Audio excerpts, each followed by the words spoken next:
सरकार खुद टेबल कर रही है तो मेरे पार्टी के स्टैंड का क्या अर्थ है। इस देश के पूर्व राष्ट्रपति ने के अध्यक्षता में एक समिति बनी। उस समिति ने सभी लोगों से बात करके एक निर्णय की स्थिति पर पहुंची है। उसका कैबिनेट ने अप्रूवल दिया है। आज वह टेबल हो रहा है। मुझे लगता है कि हर सांसद को खुले दिल से इसके बारे में विचार करना चाहिए। संसद बनी ही है कि कानूनों को सही ढंग से हम लागू कर सकें, बिना देखे कि कानून क्या। अभी ना मुझे पता है, ना मनीष तिवारी जी को पता है, ना किसी को पता है। पहले सरकार के क्या निर्णय आए हैं, क्या रामनाथ कोविंद जी की अनुशंसाएं रही हैं, सबको देख करके और संसद में डिबेट होगा और उचित निर्णय होगा।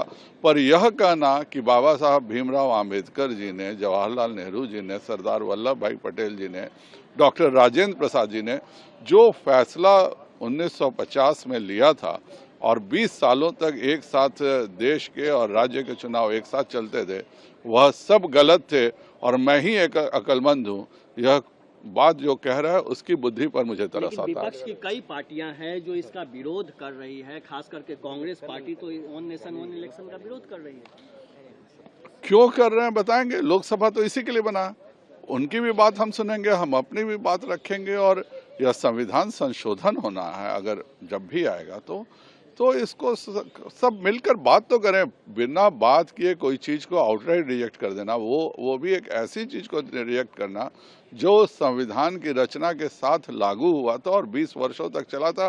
केवल इंदिरा गांधी के झूठे अभिमान के कारण 356 धारा विभिन्न राज्यों में लागू करने के कारण यह परंपरा समाप्त हो गई। अगर आज पुनः भविष्य में यह परंपरा आ रही है तो मुझे कोई बुराई नहीं दिखती है। सरकार खुद टेबल कर रही है तो मेरे पार्टी के स्टैंड का क्या अर्थ है।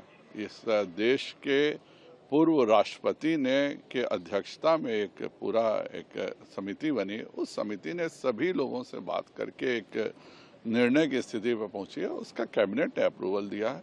आज वह टेबल हो रहा है। मुझे लगता है कि हर सांसद को खुले दिल से इसके बारे में विचार करना चाहिए।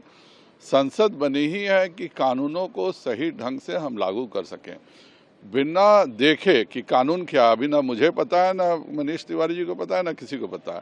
पहले सरकार के क्या निर्णय आए हैं, क्या रामनाथ कोविंद जी की अनुशंसाएं रही हैं, सबको देख करके और संसद में डिबेट होगा और उचित निर्णय होगा।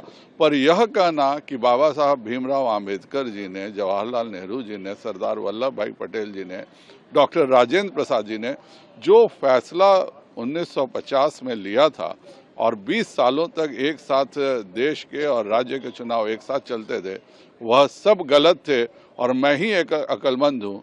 यह बात जो कह रहा है उसकी बुद्धि पर मुझे तरस आता है। विपक्ष की कई पार्टियां हैं जो इसका विरोध कर रही है, खास करके कांग्रेस पार्टी तो वन नेशन वन इलेक्शन का विरोध कर रही है। क्यों कर रहे हैं बताएंगे। लोकसभा तो इसी के लिए बना। उनकी भी बात हम सुनेंगे, हम अपनी भी बात रखेंगे और यह संविधान संशोधन होना है। अगर जब भी आएगा तो इसको सब मिलकर बात तो करें। बिना बात किए कोई चीज को आउटराइट रिजेक्ट कर देना, वो भी एक ऐसी चीज को रिजेक्ट करना जो संविधान की रचना के साथ लागू हुआ था और 20 वर्षों तक चला था। केवल इंदिरा गांधी के झूठे अभिमान के कारण 356 धारा विभिन्न राज्यों में लागू करने के कारण यह परंपरा समाप्त हो गई। अगर आज पुनः भविष्य में यह परंपरा आ रही है तो मुझे कोई बुराई नहीं दिखती है। हमसे जुड़े रहने के लिए हमारे YouTube चैनल को सब्सक्राइब करें और नई वीडियो की नोटिफिकेशन के लिए बेल आइकॉन को दबाएं। अगर आप ये वीडियो Facebook पर देख रहे हैं तो लाइक जरूर करें और ज्यादा से ज्यादा शेयर करें। धन्यवाद।